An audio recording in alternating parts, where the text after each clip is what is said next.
All right, Nick, let's talk about the Los Angeles Rams. I think this is a team, obviously, Sean McVay, one of the smartest head coaches in all of the NFL. He's really good at getting that scheme in place, really scheming up great offenses that really highlight the talents of his players. He highlights what his players do best very well. And that's why the most recent signing in free agency of left guard Jonah Jackson has been so crucial for the Rams. At first, you might say, well, Jackson, he was a decent player. Maybe they overpaid a little bit for him. But when we get into this article and we really break it down, you will see just how exactly good this signing was. And there's very good comp to a now Ram player as well. And Dotson that has been re-signed and absolutely flourished in this scheme. So let's get into the article and we can talk more about it on the other side. This is from over on PFF. Says the Rams' offensive line suddenly looks close to being a potent unit. Retaining right guard Kevin Dotson was a big win.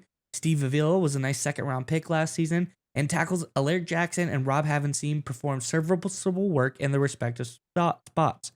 Now Los Angeles has completed their offensive line puzzle, adding Jonah Jackson. McVay, a Shanahan protege, has always leaned on outside zone run schemes. However, over the last 2 seasons, the Rams led the NFL in man or duo run schemes by a pretty wide margin. That change is the major reason why Kevin Dotson became the excellent player he is now. McVay realized that his offensive line operated better with this new downhill approach. As a result, the Rams ranked near the top of the league in many key rushing metrics when running man schemes. Signing Jonah Jackson makes them better on 2 fronts. The first is Jonah Jackson is an excellent run blocker in this specific scheme. Since 2020, 71 guards have been in this scheme at least 100 reps as the man run schemes. Jackson's 77.6 PFF run blocking grade ranks 6th and 2nd among all left guards. So 6th among all guards, but 2nd among all left guards as well. I think this just shows McVay has a great scheme that really fits Jonah Jackson specifically. They found the right guy for the job at left guard, not right guard. So I think this is a really great scheme fit here, Nick. I'm curious what your thoughts are on this one. But Rams fans, in the comments section below, I think we all know the departure of Aaron Donald is very tough for this team. I think we all know he had a great career, and it's great that he went out on top. He said he was fulfilled leaving the Rams. But instead of dwelling on what the departure of Aaron Donald means to his team, I want you to let us know in the comment section below who steps up to be the new leader of this Rams defense. I want to know that in the comment section below. Who do you think is going to become the new vocal leader of this Rams defense in the comment section below? But Nick, what are your thoughts on this pickup and scheme fit of Jonah Jackson?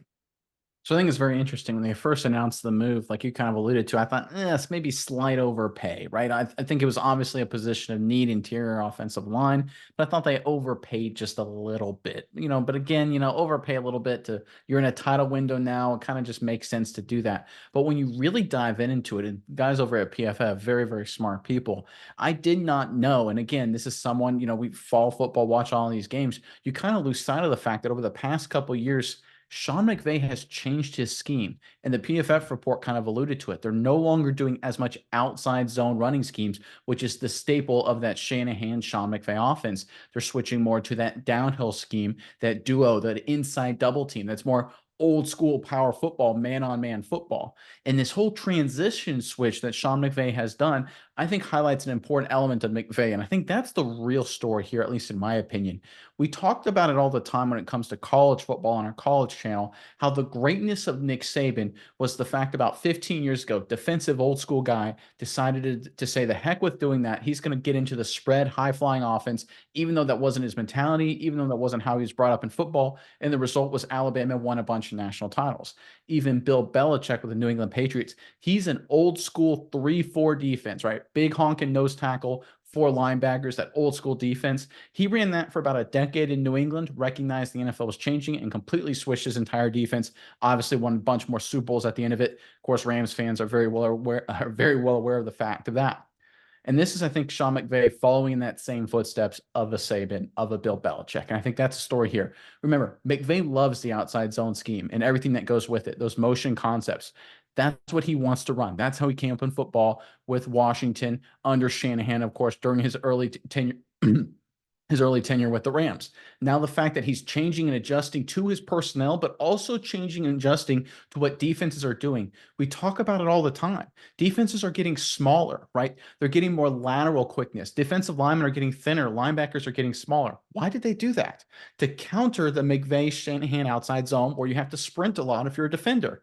So how do you beat that? You go downhill right at him. Sean McVay created a monster in smaller defenses to counter him, and he's come up with a solution. He's changed his identity to beat it. And I think that's the real story here. It's another step in the evolution of Sean McVay. And I know on this channel, we're big McVay fans, and obviously so he's one of the great coaches. As great as he is, I honestly think he's a little underrated at times. But I think his mentality and his understanding of the situation and changing his strategy, it follows in the footsteps of a Nick Saban. It follows in the footsteps of a Bill Belichick. And if I'm a Rams fan, that gets me extremely excited. Yeah, and I think it's not even just the addition of a guy like Jackson, because you look at the tight end position, who do they bring in? Colby Parkinson, a guy that you're like, well, maybe we knew he played for Seattle, nothing too crazy, 2020 draft pick, but he's very good in run blocking. This is a guy 6'7", 250. He had a 65 run blocking grade last season at the tight end position. They bring in a tight end who can help them in this power running scheme. So they just are doing things under the radar. No one's thinking, oh, McVay brought in Jonah Jackson and Colby Parkinson to switch up his whole scheme to make it more of a power running scheme. But when you look deeper into it, that's exactly what he did. He's making a revolution in this offensive line first. And I would wager to say in the draft, they're going to look for a running back who probably maybe has a little bit more size on them as well. Kyron Williams, very good, very explosive, but like 5'9", 190. He doesn't have the heft to fit a power running scheme. I think he's an incredibly good back, but I bet you they find, a little bit bigger, more power running back in the later rounds to kind of complement a guy like Kyron Williams as well. So I think we see, like you said, the genius of Sean McVay is he built the monster, teams adapted, so then he built the counter to the adaptation of his monster. I think it's just like 4D chess. He's playing a lot of levels ahead of everybody else, and I'm really excited to see how this evolution works and what they're able to do with it down the stretch. Data brokers sell your information to scammers, spammers, and anyone else who may want to target you. Your full name, email, home address, health records, even your relatives. It's all out there. That's why we use Aura, the sponsor of today's video. Aura shows us which data brokers are selling our information and automatically submits opt-out requests for us.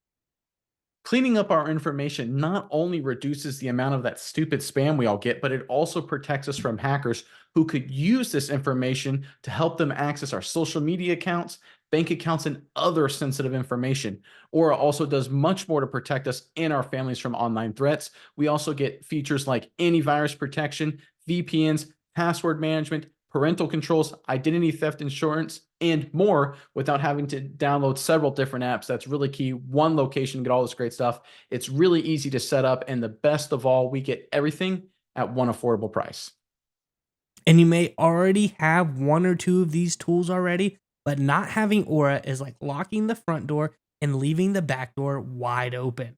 Aura is always on doing the hard work to keep you safe so you can focus on other tasks and have peace of mind. We value our privacy and we value yours. You can go to aura.com/Saturday to start your 2-week free trial. Also, link below in the description. Again, aura.com/Saturday for your free 2-week trial.